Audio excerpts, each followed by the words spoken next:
जो भाईचारे की बात कही जाती है, इसमें यह समझने की जरूरत है भाई कौन है और चारा कौन है। पिछले 75 वर्षों से भाई तो भाईजान है और चारा जो है दूसरा बना हुआ है। मैं एग्जाम्पल के रूप में बताना चाहता हूं, वक्फ बोर्ड है, इसमें कहा गया है कि कोई टाइम लिमिट नहीं है। एग्जाम्पल के लिए अगर आप किसी लैंड के ऊपर, किसी की प्रॉपर्टी के ऊपर क्लेम करें तो 12 साल की टाइम लिमिट है। 12 साल गुजर गए तो आपका क्लेम खत्म। इसमें 12 साल की टाइम लिमिट नहीं है। अब आइए, प्लेसेस ऑफ वर्शिप एक्ट में 15 अगस्त 47 की टाइम लिमिट है, इसमें 15 अगस्त 47 की भी टाइम लिमिट नहीं है। आप 300 साल 400 साल पुराना कोई भी क्लेम आकर कर सकते हैं। और बड़ी मजे की बात यह है कि दूसरी तरफ को इस तरह से रिस्ट्रिक्ट कर दिया जाता है कि 15 अगस्त 47 से पीछे नहीं जा सकते। तो मैं ईमानदारी से पूछना चाहता हूं, छोटा सा उदाहरण, तमिलनाडु का तिरुचिरापल्ली का मंदिर, जो 1500 साल पुराना वो गांव था, जिसे कहा गया कि वो वक्फ की प्रॉपर्टी हो गया, वक्फ ने क्लेम किया। तो प्लेसेस ऑफ वर्शिप एक्ट 1991 क्या कहता है कि 15 अगस्त 47 के बाद कोई स्टेटस चेंज नहीं होगा। तो उस मंदिर का स्टेटस नहीं चेंज हो सकता था, खारिज हो जानी चाहिए थी याचिका, वक्फ बोर्ड को कह देना चाहिए था ये तो against the contradiction of places of worship act है ना। जहां प्लेसेस ऑफ वर्शिप एक्ट में भी चारा किसी और को बनाना है और वक्फ बोर्ड में भी चारा किसी और को बनाना है। और दुख की बात यह होती है कि आज के समय में औरंगजेब जैसे क्रूर और निर्दयी बादशाह को कुछ लोग आज भी रहमतुल्लाह सलेह बोलते हैं। मगर एक मुझे बात ईमानदारी से स्वीकार करनी पड़ेगी। देखिए, पहली बात तो मैं मानता हूं कि मुस्लिम समाज का कोई कनेक्शन औरंगजेब से नहीं है।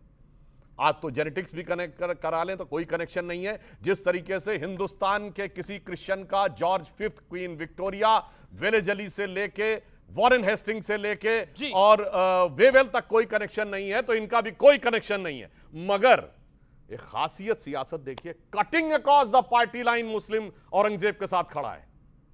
यहां तक कि हमारे सहयोगी जेडीयू में भी कोई बोल देता है, मगर cutting across the party line Hindu Ram के लिए नहीं खड़ा था। यह सोचने और समझने की बात है, भगवान राम के लिए नहीं खड़ा था और अनाप शनाप बातें भी बोल रहा था। इसलिए अंत में मैं सिर्फ एक बात कहना चाहूंगा, छोड़ दो भाई, किसी ने हिंदुओं के लिए क्या किया, मुसलमानों के लिए क्या किया, उसने अपने बाप के साथ क्या किया। जिसने अपने बाप को जेल में रखा, सगे बड़े भाई का सर काट के जेल में थाली में सजा के भेजा और शाहजहां को एक सुराही पानी देता था। जब उस शाहजहां ने कहा एक सुराही पानी और दे दो, उसने कहा बस, इससे ज्यादा नहीं मिलेगा। तो दुखी होकर फारसी में एक शेर लिखा शाहजहां ने औरंगजेब को कि ए पिसर तू अजम मुसलमानी, ए पिदरे जिंदा आप तरसानी, मैं आफरीन हिंदुआन सदबार जे देहंद मुर्द रावा पितरान दायम आब। इसका अर्थ जानते क्या है? तू कैसा मुसलमान है जो बूंद बूंद पानी के लिए अपने बाप को तरसा रहा है? तो उससे तो आफरीन है 100 बार उन काफिर हिंदुओं पे जो अपने मरे हुए पिता को भी श्राद्ध पक्ष में पानी चढ़ाते हैं। मैं पूछ रहा हूं अपने दिल में क्या ठीक है, यू मेड योर पॉइंट। आपने 2.25 मिनट के करीब बोला, यू मेड योर पॉइंट। मैं रुक करता हूं राजकुमार भाटी आपका। वैसे मैंने थोड़ा फारसी बोला, अब इनको उर्दू के साथ फारसी भी सीख लेना चाहिए। जी, चलिए मैं रुक करता हूं Rajkumar Bhati. All said and done, पढ़े लिखे हैं, ये बात सही है। बिल्कुल। राजकुमार भाटी, आप मैं आपसे ये सवाल इसलिए पूछ रहा हूं क्योंकि आप कई बार अपनी पार्टी लाइन से भी बढ़ के बोलते हैं और पॉइंट ये है कि आखिरकार मुगलों का गुणगान क्यों इस देश के अंदर, और सवाल सावरकर पर, सवाल छत्रपति शिवाजी महाराज पर क्यों? मतलब औरंगजेब से क्या लेना देना है हमारे देश के मुसलमानों का? बाबर से क्या लेना देना है हमारे देश के मुसलमानों का? मेरे प्रिय और सम्मानित भाई सुधांशु त्रिवेदी जी ने मुझे सलाह दी है कि मैं फारसी और उर्दू सीख लूं जी, लेकिन वो इस बात की गारंटी और दें कि बाबा फिर कठमुल्ला तो नहीं कहने लगेंगे मुझे, क्योंकि वो तो उर्दू सीखने वालों को कठमुल्ला कहते हैं। अब मैं आता हूं बिंदु पे, जो है उन्हें कहने की क्या जरूरत है। अब मैं बिंदु पे आता हूं। हमारे मित्र कई बार अपने राजनीतिक वोट के फायदे के लिए इतनी गलत बातें कह देते हैं। भगवान श्री राम की तुलना औरंगजेब या बाबर से करना मैं खुद का भी अपमान मानता हूं। भगवान राम का तो अपमान है ही। कहां श्री राम और कहां औरंगजेब। औरंगजेब से कैसे तुलना हो सकती है? श्री राम को इस देश में, आपने कहा श्री राम के लिए सब खड़े नहीं हुए, वो सवाल केवल एक जगह की लड़ाई को लेकर था। एक जगह नहीं, श्री राम जन्मभूमि को लेकर था। आपके लिए जगह होगी, हिंदुओं के लिए श्री राम जन्मभूमि है। इस तरह बीच में नहीं कूदना चाहिए। मेरी बात पूरी होने दो। पॉइंट है ये बड़ा। नहीं, फिर आप भी अपनी बात कहना, फिर सुधांशु जी भी कहेंगे। राम के लिए कोई ऐसा व्यक्ति भारत में नहीं है जो किसी न किसी रूप में, कबीर अवतारवाद में विश्वास नहीं करते थे लेकिन राम को कबीर भी मानते थे। जो हमारे इकबाल साहब जो शायर हुए, उन्होंने भी कहा है राम के वजूद पे हिंदुस्तान को नाज, अहले नजर समझते हैं उनको इमाम हिंद। नजीर अकबराबादी ने भी राम के समर्थन में लिखा है।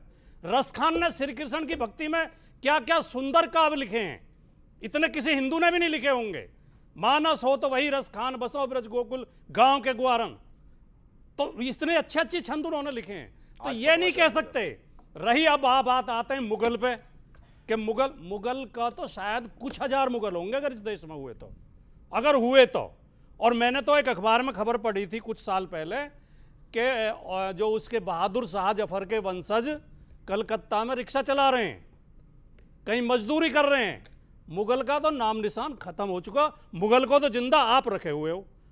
मुगल को बार बार घुमा फिरा के देखिए। अब अगर बिंदु पे आएंगे आप, तो हमारे सुधांशु जी की भी एक वीडियो वायरल है जिसमें इन्होंने कहा कि शिवाजी ने 5 बार औरंगजेब से माफी मांगी थी। नहीं कहा है, दिखा दो शब्द।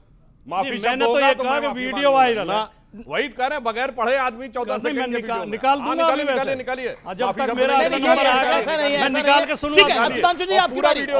ठीक है, अच्छा एक सेकंड, आपने अपनी बात सावरकर ने अपनी किताब में लिखा है, संभाजी के बारे में बहुत अपमानजनक शब्द लिखे हैं जी। गोलवलकर जी ने भी अपनी किताब में जिक्र किया है, चरित्रहीन शब्द तक लिखा है। ठीक है तो सुधांशु सवाल विवाद बनाने का नहीं है। हम ये कह रहे हैं, डंके की चोट पे कह रहे हैं, ना औरंगजेब हमारे प्रेरणा स्रोत है, ना कोई मुगल हमारा प्रेरणा स्रोत है। कार्रवाई कब, हमारे कार्रवाई कब? गांधी, अम्बेडकर, लोहिया हैं। 3 मिनट हो गए, 3 मिनट हो गए। ओके, वो पहली बात तो कहा गया कि भगवान राम से कोई बैर नहीं, वो तो जगह की बात थी। वो तो भगवान राम से बैर नहीं है, जगह की बात थी। क्रमवार जवाब मुगलों से कोई कनेक्शन नहीं है। कौन मुख्यमंत्री था एक इस देश का जिसने कहा था मैं बाबरी मस्जिद दोबारा बनवाऊंगा? मुलायम सिंह यादव। फिर कहते हैं कि राम मंदिर और उसकी बराबरी नहीं। और दूसरा, अब बिल्कुल फैक्ट बोलता हूं, सुनिए। इनकी पार्टी के एडिशनल एडवोकेट जनरल थे जफर याब जिलानी, जो समाजवादी पार्टी सरकार के सरकारी एडिशनल एडवोकेट जनरल थे, और उसी समय बाबरी मस्जिद एक्शन कमेटी के वकील के रूप में कोर्ट में खड़े होते। तो बोलो भाई, सरकारी वकील खड़ा होता था। इसलिए सोच समझ के बोलना चाहिए। सरेआम सबने बोला था। इसीलिए मैं बताना चाहता हूं, ये एक्चुअली में इन्होंने कहा कुछ हजार मुगल बचे होंगे।